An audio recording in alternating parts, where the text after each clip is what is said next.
الحمد لله رب العالمين والصلاة والسلام على سيد المرسلين وعلى آله وأصحابه أجمعين. أما بعد فقد قال الله تعالى في القرآن العظيم وفي الفرقان المجيد: أعوذ بالله من الشيطان الرجيم. بسم الله الرحمن الرحيم. وما أرسلناك إلا رحمة للعالمين. صدق الله العلي العظيم. சகிர்குருதி அல்லாஹ்வுடைய அல்லாஹ்வுடைய மாபெரும் கிருபையால் 30 நோன்புகளையும் பரிபூர்ணமாக நோக்கக்கூடிய ஒரு பாக்கியத்தை அல்லாஹ் தந்திருக்கிறான். அதிகமாக அல்லாஹ்வுக்கு நன்றி செலுத்த கடமைப்பட்டிருக்கிறோம். அத்துடன் நாளைய நோன்புடன் இந்த வருடம் ரமலான் முடிவடைகிறது. அதிகமாக அல்லாஹ்விடத்திலே துஆ செய்ய வேண்டும். 2 விஷயம்: ஒன்று, யா அல்லாஹ், நான் இதுவரையும் செய்த அத்தனை அமலையும் கபூல் செய்து கொள்வாயாக என்ற ஒரு துவா. இரண்டாவது, வரக்கூடிய காலங்களிலும் அடுத்த ரமலானையும் எத்தக்கூடிய பாக்கியத்தை எனக்கு கொடுத்தருள்வாயாக என்ற துவா. இந்த 2 துவாவையும் நாம் மறவாமல் கேட்கக்கூடிய பாக்கியத்தை அல்லாஹ் நம் அனைவருக்கும் தருவானாக. அல்ஹம்துலில்லாஹ்.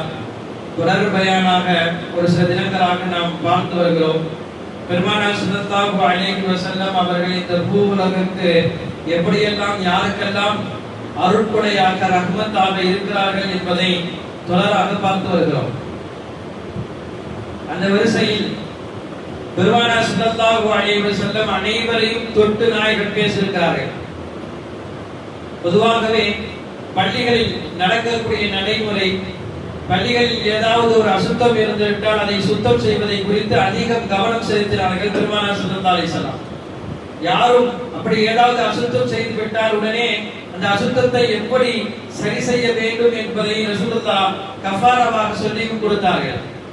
அதை சரி செய்வதற்கு, நீங்கள் சுத்தமாக்குவதற்கு, அந்த அசுத்தத்தை மறுபடியும் சுத்தம் செய்வதற்கு என்ன செய்ய வேண்டும், அதை அந்த இடத்தை எப்படி பரிசுத்தப்படுத்த வேண்டும் என்றெல்லாம் பெருமானார் ஸல்லல்லாஹு அலைஹி வஸல்லம் சஹாபாக்களுடைய கவனத்திற்கு கொண்டு வந்தார்கள். ஆனால் சஹாபாக்களையும் தாண்டி சில நேரத்தில் அன்றைய பள்ளியிலே அனைவரும் வந்து போகும் இடமாக பள்ளிவாசல் இருந்தது. பெருமானார் ஸல்லல்லாஹு அலைஹி வஸல்லம் இஸ்லாத்தை ஏற்கக்கூடியவர்கள் பள்ளிக்கு வருவார்கள், நாயகத்தை காண வேண்டும் என்பவர்கள் பள்ளிக்கு வருவார்கள், பலபலப்பட்ட மதத்தை சார்ந்தவர்கள் கூட பள்ளிக்கு வருவார்கள். சஹாபாக்கள் அதை கண்டுகொள்ளவும் மாட்டார்கள். அதுபோல ஒரு யூதன் பள்ளிக்கு வந்தான், ஏதோ ஒரு நோக்கத்திற்காக தான் வருகிறான் என்று நினைத்தார்கள். வந்தவன் பெருமானார் ஸல்லல்லாஹு அலைஹி வஸல்லம் அவர்களும் இருக்க, சஹாபாக்களும் இருக்க, எல்லோரும் பள்ளியிலே இருக்கும் பொழுதே ஒரு தனியாக ஒரு ஓரத்தில் வந்து சிறுநீர் கழித்தார். எப்படி இருக்கும் சஹாபாக்களுக்கு? எப்படி சஹாபாக்கள் அதை தாங்கிக் கொள்வார்கள்? சாதாரண முறையிலே எச்சி வடித்து விட்டால் கூட உடனே அதை எப்படி சரி செய்வது என்பதை சஹாபாக்கள் அதிகம் கவனம் செலுத்துவார்கள். இதை தெரிந்து கொண்டே ஒருவன் சிறுநீர் கழிக்கிறான் என்றால் சஹாபாக்கள் கொந்தளித்து எழுந்தார்கள். எப்படி இவனால் இதை செய்ய முடியும் என்று சஹாபாக்கள் அவனை தடுத்து நிற்பதற்கு முற்பட்டு வந்தார்கள். பெருமானார் ஸல்லல்லாஹு அலைஹி வஸல்லம் சஹாபாக்களை எல்லாம் அமரச் சொன்னார்கள். கொஞ்சம் அமைதியாக இருங்க. ரசூலுல்லாஹ் எந்த கட்டத்தில் எவ்வளவு பெரிய மதத்தினுடைய தலைவராக இருந்தும், ஆனால் ஒரு மனிதனுக்கு நடைபெறக்கூடிய ஒரு நிகழ்வை கவனித்து ரசூலுல்லாஹ் இவ்வளவு தூர நோக்கோடு சிந்தித்தார்கள். சஹாபாக்களுக்கு புரியவில்லை. ரசூலுல்லாஹ் நம்மை தடுக்க என்ன காரணம்? நாம் இப்பொழுது அவனை தடுத்து விட்டால் அவன் அசுத்தம் செய்வது கொஞ்சம் குறைந்து விடலாம், அடுத்து கண்டித்து விடலாம் என்று சஹாபாக்கள் யோசிக்கிறார்கள். பெருமானாருடைய யோசனை என்ன? நீங்கள் இப்போது அவனை போய் தடுத்தாலும் கூட அசுத்தம் இன்னும் பல இடங்களுக்கு பரவுவதற்கு தான் அதிக வாய்ப்பு இருக்கிறது. உடனே அவன் நிறுத்த மாட்டான். அவன் நிறுத்தினாலும் ரசூலுல்லாஹ் அடுத்து பேசுகிறார்கள். அப்படி அவன் நிறுத்தி விட்டால் அவருடைய உடல் நலத்திற்கு அது கேடாகிவிடும். யாருடைய உடல் நலத்திற்கு கேடாகிவிடும்? அல்லாஹ் ரசூலை ஏற்றுக்கொள்ளவில்லை. மஸ்ஜிதிலே ஏதோ ஒரு நோக்கத்திற்காக வந்து சிறுநீர் கழிக்கிறார். அவரை குறித்து ரசூலுல்லாஹ் பேசக்கூடிய பேச்சு, இவர் மதங்களை கடந்த மனிதநேயத்திற்கு தலைவராக ஆனவர் ரசூலுல்லாஹி ஸல்லல்லாஹு அலைஹி வஸல்லம். ஏதோ ஒரு மதத்துடைய தலைவர் என்று ரசூலுல்லாஹ்வுடைய வாழ்க்கையை நாம் முடிக்க முடியாது. எல்லாம் முடிந்த பிறகு அவரை கூப்பிட்டு விட்டு ரசூலுல்லாஹ் உட்கார வைத்து பேசுகிறார்கள். அழகான வார்த்தையை கனிவாக எடுத்து சொன்னார்கள். உங்களுடைய ஆன்மீகத்தினுடைய ஆலயத்திற்கு வந்து யாராவது இப்படி செய்தால் நீங்கள் பார்த்து கொண்டிருப்பீர்களா? பெருமானார் ஸல்லல்லாஹு அலைஹி வஸல்லம் கேள்வி அவருடைய இதயத்தில் சுல் என்று படுத்தது. வந்தவர் எங்கிருந்து வந்தார் என்று ரசூலுல்லாஹ்வுக்கு தெரியவில்லை. அவரை குறித்து ரசூலுல்லாஹ் பக்குவமாக அவரிடம் எடுத்து பேசி அனுப்பி விடுகிறார்கள். சஹாபாக்கள் ஏதாவது கண்டிப்பு வார்த்தையாவது ரசூலுல்லாஹ் சொல்ல வேண்டுமே என்று ஆசைப்பட்டார்கள். எதையும் சொல்லவில்லை. போனவர் ஒரு பெரிய கூட்டத்தை பின்னால் இஸ்லாத்திற்குள்ளே கொண்டு வருகிறார். ஏன் தெரியுமா? பெருமானார் நடந்த நடைமுறை அவருக்கு பிடித்து விட்டது. ரசூலுல்லாஹி ஸல்லல்லாஹு அலைஹி வஸல்லம் இஸ்லாத்தின் பக்கம் அனைவரையும் ஈர்க்கப்பட்டதும் எப்படி? அல்லாஹ் ரசூலை ரஹ்மத் என்று சொல்லியிருக்கிறான். அந்த ரஹ்மத்தை மக்கள் மத்தியிலே ரசூலுல்லாஹ் எடுத்து காட்டினார்கள்.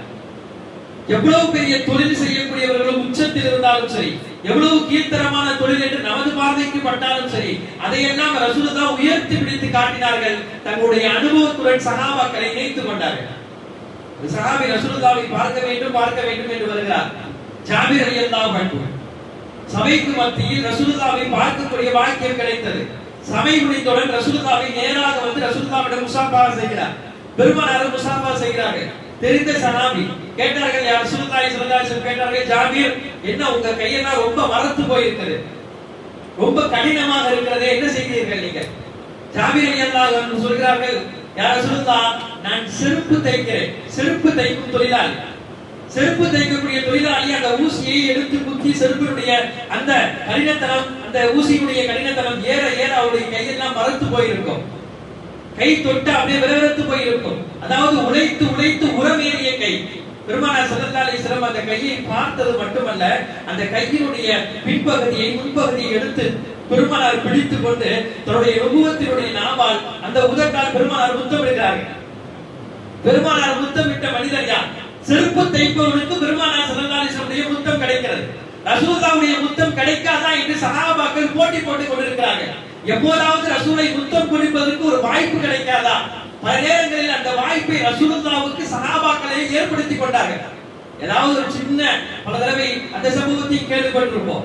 ஏதாவது ரசூலுல்லாஹ் சின்னதா ஏதாவது செஞ்சிருப்பாங்க, அது தனக்கு வலி ஏற்பட்டு விட்டது என்று சொல்லி ரசூலுல்லாஹ்வுக்கு அந்த வலியை கொடுக்க வேண்டும் என்று சொல்லி எல்லாம் தயாராக்கப்பட்ட போது சஹாபாக்கள் ரசூலுல்லாஹ்வை முத்தமிடுவார்கள்.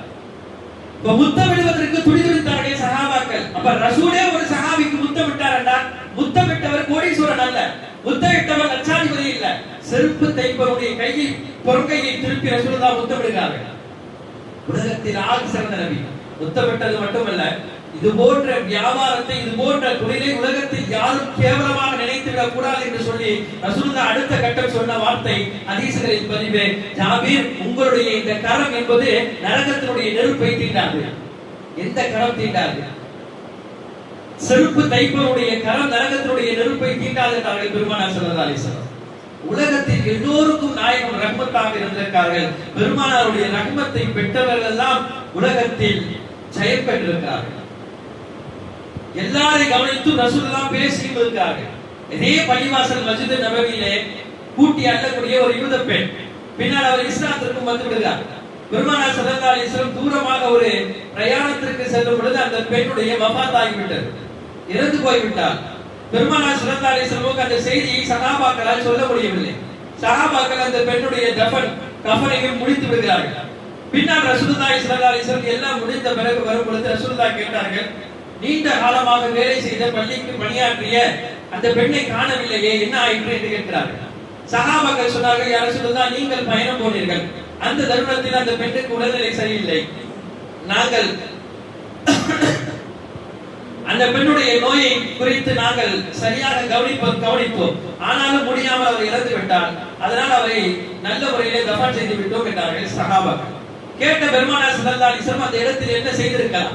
ஒரு ஈரலக தலைவர் பெருமானார் ஸல்லல்லாஹு அலைஹி வஸல்லம், பள்ளிக்கு வேலை செய்த ஒரு பெண்மணி, என்ன ரசூலுல்லாஹ் அப்படி ஆகிவிட்டதா என்று வருத்தப்பட்டு அந்த இடத்துல சஹாபாக்களிடம் அவர்களுக்காக துஆ செய்யுங்கள் என்று சொல்லியிருக்கலாம். அதிகபட்சம் ரசூலுல்லாஹ்வே கையெடுத்து துஆ செய்திருக்கலாம். ஒரு தலைவர், ஒரு பெரிய ஈரலக தலைவர் நினைத்திருந்தால் இவ்வளவு சொல்லியிருக்கலாம். ஆனால் பெருமானார் ஸல்லல்லாஹு அலைஹி வஸல்லம் என்ன சொன்னார்கள்? சஹாபாக்களுக்கு ஆச்சரியமாகிவிட்டது. ரசூலுல்லாஹ் இப்படி எல்லாம் சொல்வார்களா என்று நாங்கள் நினைக்கவில்லை. நாயகம் சொன்ன வார்த்தை எல்லோரும் கூடி வாருங்கள் என்று சஹாபாக்களை கூட்டிக் கொண்டு ரசூலுல்லாஹி ஸல்லல்லாஹு அலைஹி வஸல்லம் சொன்னார்களாம், துல்லூனி அலா கபரிஹா, அந்த பெண்ணுடைய கபரை காட்டுங்கள். மெனக்கெட்டு ரசூலுல்லாஹ் அந்த கபருக்கு போய் நின்று சஹாபாக்களுக்கு முன்னால் அந்த பெண்ணுக்காக துஆ செய்து விட்டு பின்னால் ரசூலுல்லாஹ் திரும்புகிறார்கள் என்பது எல்லா ஹதீஸுடைய கிரந்தங்களிலும் பதிவு பெற்றவர்களா. பெருமானாருடைய ரஹ்மத்தை கேட்டால் நாம் கொஞ்சம் மெய் சிரித்து போய்விடும். ரசூலுல்லாஹ் இந்த கட்டத்திற்கு வந்து இப்படி எல்லாம் செய்ய வேண்டுமா என்று நாம் யோசிப்போம். சஹாபாக்களுடன் பேசியதும் உரையாடியதும் அவ்வளவு அழகான வார்த்தைகளை கொண்டு இஸ்லாத்தை பெருமானார் ஸல்லல்லாஹு அலைஹி வஸல்லம் அழகுபடுத்தினார்கள். இஸ்லாம் கவரப்பட்டதற்கு காரணமே பெருமானார் மட்டும்தான். ரசூலுல்லாஹி ஸல்லல்லாஹு அலைஹி வஸல்லம் நடைமுறை வாழ்க்கையை பார்த்தவர்கள் எல்லாம் இஸ்லாத்துக்குள் வருகிறார்கள். காரணம், இது போன்ற ஒரு மனிதரை இதுவரையும் இந்த உலகம் கண்டதில்லை. ஒரு பாவங்கள் செய்து விட்டாலும் கூட அந்த பாவங்களை விரக்தியாக ரசூலுல்லாஹ் எப்போதுமே எடுத்து சொல்றது கிடையாது. பாவத்தை கையாண்ட முறை ஆச்சரியம் அளிக்கும். ஆனால் வாழ்க்கையில் மறுபடியும் அந்த சஹாபாக்கள் அந்த பாவத்தை செய்ய மாட்டார்கள். நம்ம என்ன நினைச்சிருக்கோம், ஏதாவது நம்ம உள்ள பாவம் செஞ்சுட்டாலும் கூட பல நேரத்தில் கடுகெடுத்தால் தான் அந்த பாவத்தை அவன் விடுவான் அப்படின்னு கோபத்தை காட்டுவான். கோபத்தை காட்டுவது மட்டும் பாவத்தை விடுவதற்குரிய வாய்ப்பு கிடையாது. சில நேரங்களில் கோபத்தை காட்டாத முறையிலே நாம் நடந்து கொள்ளக்கூடிய சில முறைகள் கூட நம்முடைய பிள்ளைகளுடைய அடுத்து அவன் செய்யாமல் இருப்பதற்குரிய வாய்ப்புகள் இருக்கிறது. பெருமானார் ஸல்லல்லாஹு அலைஹி வஸல்லம் நமக்கு சொல்லியிருக்கும் போது நோன்பாளிகள் எப்படி தன்னுடைய நோன்புகளை பரிபூரணப்படுத்த வேண்டும். ஒரு கட்டத்தில் நோன்பாளி தனது மனைவியிடம் ஒன்று சேர்ந்து விட்டால் அது மாதிரியான பாவம் என்பது பெரிய பாவம். அப்படி ஒன்று சேர்ந்து விட்டால் குர்ஆன் அதற்கு பதில் சொல்லும், பரிகாரம் சொல்லும். என்ன, ஒரு அடிமையை அவர் விடுதலை விட வேண்டும். இது இல்லாத பட்சத்தில் இப்பொழுது அடிமை கிடையாது, அடிமையை முடிமை விடுவது இல்லை என்றால் அடுத்த கட்டம் 60 ஏழைக்கு உணவளிக்க வேண்டும். சரி, அவருக்கு அந்த செல்வம் கிடையாது, 60 ஏழைக்கு உணவளிக்கிற அளவுல ஆற்றல் இல்லை என்று சொன்னால் மூன்றாவதாக அல்லாஹ் சொல்வான், நீங்கள் 60 நோன்புகளை தொடர்படியாக நோக்க வேண்டும். ஒரே ஒரு நோன்பை தவறான முறையிலே மனைவியுடன் சேர்ந்து விட்டார் என்றால் அதற்கு பரிகாரமாக குர்ஆன் சொல்லக்கூடிய இந்த வார்த்தை. பெருமானார் ஸல்லல்லாஹு அலைஹி வஸல்லம் ஒரு சஹாபி, அவர் இது போல தனது மனைவியுடன் ஒன்று சேர்ந்து விட்டார். ரசூலுல்லாஹ்விடம் வந்து சொன்னார், யா ரசூலுல்லாஹ், இப்படி ஆகிவிட்டது, நான் இது மாதிரி செய்து விட்டேன். ரசூலுல்லாஹ் சொன்னாங்க, பெரிய பாவம் செஞ்சிட்டீங்களே, சரி அல்லாஹ் இதற்கு ஒரு பரிகாரம் செய்திருக்கிறான், நீங்க ஒரு அடிமையை விடுதலை விடுங்கள். இதை கேட்ட அந்த சஹாபி சொன்னார், யா ரசூலுல்லாஹ், அந்த அளவுக்கு எனக்கு செல்வம் இல்லையே. ரசூலுல்லாஹி ஸல்லல்லாஹு அலைஹி வஸல்லம் அடுத்து குர்ஆனுடைய வசனத்தை சொன்னார்கள், அப்போது 60 ஏழைக்கு நீங்கள் உணவளியுங்கள். யா ரசூலுல்லாஹ், நான் அதற்கும் திராணியற்றவன், என்னால் முடியாது. மூன்றாவது முறை ரசூலுல்லாஹி சொன்னாங்க, அப்படியா, அப்பனா நீங்க தொடர்படியாக 60 நோன்பு வைங்க. யா ரசூலுல்லாஹ், ஒரு நோன்புக்கே இந்த நிலைமை ஆயிடுச்சு, இப்ப அடுத்த 60 நோன்புனா எப்படி? முடியாத ரசூலுல்லாஹ், கஷ்டமாச்சு, என்னால அதை செய்ய முடியாது என்று தனது இயலாமையை ரசூலுல்லாஹ் எடுத்து சொன்னார். பெருமானார் ஸல்லல்லாஹு அலைஹி வஸல்லம் அதை எல்லாம் கேட்டு விட்டு அப்ப கொஞ்ச நேரம் உட்காருங்க, அவர் உட்கார்ந்துட்டார். அவர் அமர்ந்திருந்தார். கொஞ்ச நேரம் கழிச்சு ஒரு சஹாபி வருகிறார். மூட்டை நிறைய ஒரு கூட நிறைய பெருந்தம்பழத்தை கொண்டு வருகிறார். பார்த்த பெருமானார் ஸல்லல்லாஹு அலைஹி வஸல்லம் அந்த பெருந்தம்பழத்தை மொத்தமாக வாங்கி இந்த சஹாபியிடம் கொடுத்து சொன்னார்களாம், இந்த பெருந்தம்பழத்தை நீங்கள் மதீனத்து ஏழைகளுக்கெல்லாம் பங்கு வைத்து விடுங்க, எல்லாத்துக்கும் கொடுத்துருங்க, இதுதான் உங்களுக்கு கஃபாரா, இதுதான் பரிகாரம். பெருமானார் ஸல்லல்லாஹு அலைஹி வஸல்லம் சொல்லிவிட்டார்கள். அந்த சஹாபி அதை வாங்கி விட்டு சொன்னாராம், யா ரசூலுல்லாஹ், உங்களுக்கு நல்லா தெரியும், இந்த மதீனால என்னை விட ஒரு ஏழை இருக்கிறாரா சொல்லுங்க, நான் கொடுக்கிறேன். என்ன சொல்ல வராங்க, என்ன விட ஏழை யாருமே கிடையாதுல்ல. பெருமானார் ஸல்லல்லாஹு அலைஹி வஸல்லம் குடும்பராக சிரித்து விட்டு சொன்னார்களாம், இதை உங்களுடைய குடும்பத்திற்கே பங்கு வைத்துக் கொள்ளுங்கள். சஹாபாக்கள் எல்லாம் பார்த்து விட்டு சொன்னார், பெரிய பாவம் செய்து வந்தவருக்கு கூட நிறைய பெருத்தம்பழத்தை கொடுத்து இந்த நபி அனுப்பி விட்டார்கள். பெருமானார் ஸல்லல்லாஹு அலைஹி வஸல்லம் என்று சஹாபாக்கள் சிலாகித்து பேசுவார்கள். பெருமானாருடைய நடைமுறை சில நேரங்களில் அந்த சஹாபாக்களை திருத்துவதில் நமக்கு ஆச்சரியம் அளிக்கும் அளவுக்கு ரசூலுல்லாஹ்வுடைய நடைமுறை இருந்தது. சஹாபாக்கள் யோசிக்க மாட்டார்கள், ரசூலுல்லாஹ் இப்படி எல்லாம் கையாளுவார்களா என்று யோசிக்க மாட்டார்கள். ஒரு சஹாபி இருந்தார், பஜாருக்கு போய் ரசூலுல்லாஹ்வுக்கு ரொம்ப பிடித்த ஒரு உயர்தரமான ஆடை வாங்கி வந்து ரசூலுல்லாஹ்ட்ட கொடுக்கணும்னு ஒரு ஆசை. அவர் நினைச்சது மாதிரி ஒரு நல்ல ஒரு Dress கிடைச்சிருச்சு, கொஞ்சம் விலை கூட இருந்தாலும் கூட வாங்கி விட்டார். வாங்கி விட்டு நேரா ரசூலுல்லாஹ்வுடைய வீட்டுக்கு வந்தார். கதவை தட்டினார். திறந்து பார்த்தால் அந்த சஹாபி பெருமானார் ஸல்லல்லாஹு அலைஹி வஸல்லம் அவரை கொஞ்சம் நன்றாகவே தெரியும். ரசூலுல்லாஹி ஸல்லல்லாஹு அலைஹி வஸல்லம் பார்த்தவுடன் நாயகத்திற்கும் சந்தோஷம். பேசிவிட்டு எல்லாம் முடித்து விட்டு அவர் சொன்னார், யா ரசூலுல்லாஹ், உங்களுக்காக நான் பஜாருக்கு போய் ஒரு நல்ல Dress வாங்கிட்டு வந்திருக்கீங்க. எனக்கு ஆசை என்னன்னா, நீங்க இந்த Dress போட்டு குதுபால ஏறணும், குதுபா செய்யணும், நான் பார்க்கணும். அது ஒரு ஆசை சஹாபாக்களுக்கு. நான் வாங்கி கொடுத்த Dress போட்டுட்டு குதுபா ஏறி ரசூலுல்லாஹ் குதுபா செய்யணும்னு ஆசை இருந்துச்சு அவருக்கு. பெருமானார் ஸல்லல்லாஹு அலைஹி வஸல்லம் அதை பார்த்து விட்டு, அப்படியா சரி, அவர் வாங்கி கொடுக்கிறார், அன்பளிப்புங்கிறார். ரசூலுல்லாஹ் வாங்கிட்டான். அன்பளிப்புன்னு சொன்னவர் அடுத்து என்ன சொல்றாருன்னா, கையில ஒரு கடைக்காரரை கூட்டு வந்திருக்காரு. ரசூலுல்லாஹ் வாங்கி விட்டு அடுத்து அவர் சொல்றாரு, யா ரசூலுல்லாஹ், இதை நான் உங்களுக்கு அன்பளிப்பாக வாங்கினேன், ஆனா என்கிட்ட காசு இல்ல, இந்த கடைக்காரர் இவருக்கு நீங்க காசு கொடுத்துருங்க. பெருமானார் ஸல்லல்லாஹு அலைஹி வஸல்லம், என்ன இது அன்பளிப்பா? ஆமா யா ரசூலுல்லாஹ், இது அன்பளிப்பு, என்ன பண்றது, என்கிட்ட காசு இல்ல, உங்களுக்கு கொடுக்கணும்னு எனக்கு ஆசையும் இருக்குது, வேற வழி வழி இல்ல, அதனால காசை அவருக்கு கொடுத்துருங்க. பெருமானார் ஸல்லல்லாஹு அலைஹி வஸல்லம் சிரித்துக் கொண்டே அவருக்கு காசையும் கொடுத்தார்கள். இவ்வளவு சஹாபாக்கள்கிட்ட ரசூலுல்லாஹ் ரொம்ப அதிகமாக பழகினார்கள். இவ்வளவு பழகினார்களே, இவர்கள் யார் என்று கேட்டால் இந்த சஹாபி சொல்லப்படுகிறது. இந்த சஹாபி மட்டும் பாவங்களில் மிகப்பெரிய பாவமான மது குடித்து தொடர்படியாக அதற்கு கசையடியும் ஆகியிருக்கார். ஒரு 2 தடவை அல்ல, 3 தடவைக்கு மேலே இந்த சஹாபி மது குடித்ததற்காக கசையடி வாங்கியிருக்கார். ஒரு பெரும் பாவம் செய்தவரை பெருமானார் தள்ளி வைக்கவில்லை. உமர் ரலியல்லாஹு அன்ஹு எந்த அளவுக்கு சொல்கிறார்கள், பெருமானார் ஸல்லல்லாஹு அலைஹி வஸல்லம் இப்படி அந்த சஹாபியிடம் அன்யோன்யமாக பழகியதே இவரை இவ்வளவு பெரிய பாவம் செய்ய வைக்கிறது. அவரை பார்த்து ரசூலுல்லாஹ் உமர் ரலியல்லாஹு அன்ஹு அப்படியே கேட்டாங்க, ரசூலுல்லாஹி ஸல்லல்லாஹு அலைஹி வஸல்லம் இவ்வளவு பழகுறதுனால நீ இப்படிலாம் பாவம் செய்யறியா? உனக்கு கொஞ்சம் உணர்வு இல்லையா? அல்லாஹ்வுடைய சாபம் உன் மீது உண்டாவதாக என்று அடுத்தடுத்து உமர் ரலியல்லாஹு பேசிக்கொண்டே போகிறார்கள். ஒரு கட்டம் வரைக்கும் ரசூலுல்லாஹ் பார்த்து கொண்டே இருந்தார்கள். அடுத்த ரசூலுல்லாஹ் அந்த சபையிலிருந்து எழுந்து சொன்னார்களாம், உமரே கொஞ்சம் ஞாபகமாக நீங்கள் பேச வேண்டும். அவர் பாவி என்பது உண்மைதான், அவர் பாவி என்பது உண்மைதான். அதே நேரத்தில் அவர் அல்லாஹ்வையும் ரசூலையும் பிரியப்படுகிறார். அல்லாஹ்வையும் ரசூலையும் பிரியப்படக்கூடிய ஒருவர் எவ்வளவு பெரிய பாவம் செய்தாலும் அவர் பாவத்தை தான் நீங்கள் வெறுக்க வேண்டுமே தவிர அவரையே வெறுப்பதற்கு உங்களுக்கு அனுமதி கிடையாது. இன்னைக்கு இந்த விஷயம் ரசூலுல்லாஹ் இந்த வார்த்தை என்பது பெரிய நுணுக்கமான விஷயம். நம்மள்ட்ட அந்த விஷயம் இருக்குது. ஒருவர் தொழுகிற அப்படின்னு சொன்னா, ஒருத்தர் மது குடிக்கிறாருன்னு சொன்னா, ஒரு வட்டி வாங்குறாரு என்றால் அவரை பார்க்கும் பொழுதெல்லாம் அவருடைய பாவம் தான் வரணுமே தவிர, ஆனா அவரையே ஞாபகம் வச்சு இப்படி செய்யறவன் அவரே கொஞ்சம் தள்ளி வைக்கிறோம். இந்த தள்ளி வைப்பு வேண்டாம் என்று ரசூலுல்லாஹ் சொல்லிவிட்டு சொன்னார்கள். அல்லாஹ்வும் ரசூலையும் அவர் பிரியப்படுகிறார். அதனால் ஒரு கட்டத்தில் கண்டிப்பாக இந்த பாவத்தை விட்டு அவர் வெளிவருவதற்கு வாய்ப்பு இருக்கிறது. எனவே அவரை குறித்து நீங்கள் தவறாக பேச வேண்டாம் என்று பெருமானார் ஸல்லல்லாஹு அலைஹி வஸல்லம் உமர் ரலியல்லாஹு அன்ஹு அவர்களை கண்டித்ததும் வரலாறில் இருக்கிறது. ஒரு சஹாபாக்களை பெருமானார் ஸல்லல்லாஹு அலைஹி வஸல்லம் கையாண்ட முறை, ரசூலுல்லாஹி ஸல்லல்லாஹு அலைஹி வஸல்லம் அவர்கள் அந்த சஹாபாக்களுடன் நடந்து கொண்ட முறையெல்லாம் பெரிய ஆச்சரியம் அளிக்கிறது நமக்கு. ஹதீஸுக்குள் பாவத்தை களைவதற்கு பெருமானார் ஸல்லல்லாஹு அலைஹி வஸல்லம் பல நேரங்களில் சஹாபாக்களின் அன்யோன்யமாக நடந்ததும் கூட அந்த பாவத்தை விட்டும் அவர்களை தள்ளி வைத்தது. ஒரு பலவீனமான ஒரு சம்பவத்தை எழுதுவார்கள். பல கிதாபுகளில் இது பதிவு செய்யப்பட்டிருக்கிறது. ஆனாலும் கூட அவ்வளவு பெரிய ஆதாரம் கிடையாது என்றாலும் கூட இதில் கிடைக்கக்கூடிய படிப்பினை என்பது பெருமானாருடைய வாழ்க்கையிலே நடந்த ஒரு மிகப்பெரிய படிப்பினை எடுத்துக்கொள்வதற்காக சொல்ல வருகிறேன். ஒரு சஹாபி இருந்தார்.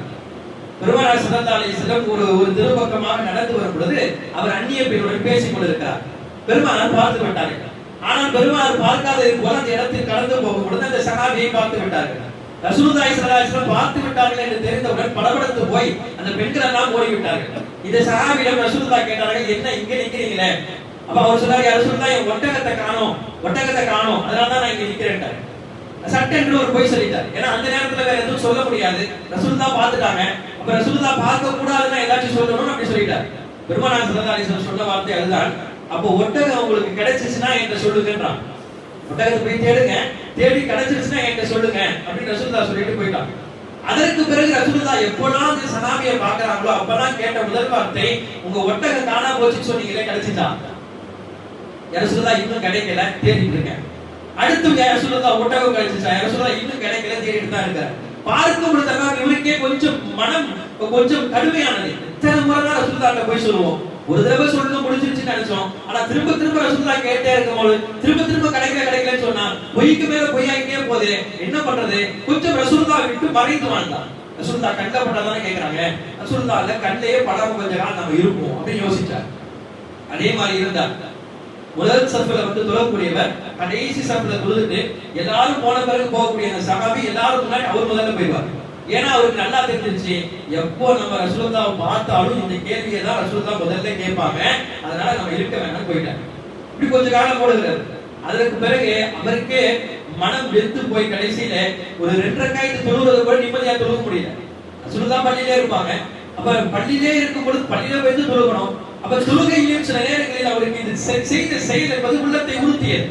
இப்ப யாருமே பள்ளியில இல்லாத போது ஒரு தடவை பள்ளிக்குள்ள வந்து தக்பீர் கட்டி தொழ ஆரம்பிச்சிட்டார்.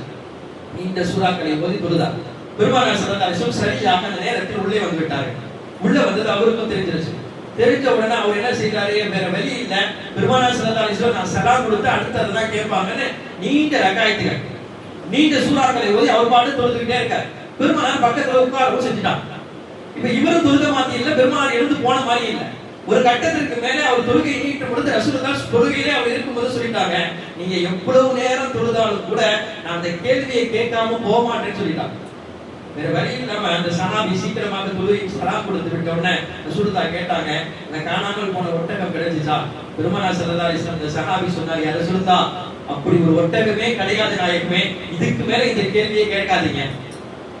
பெருமானார் ஸல்லல்லாஹு அலைஹி வஸல்லம் சிரித்து கொண்டே அந்த இடத்தை விட்டு போயிட்டாங்க. நம்மதான் அந்த இடத்துல இருந்திருந்தா என்ன செஞ்சிருப்போம்? எனக்கு இது முன்னாலே தெரியும். நான் எதுக்கு கேட்டேன் தெரியுமா? உன் வாயில வந்து வரணும்னு சொல்லி தான் கேட்டேன்.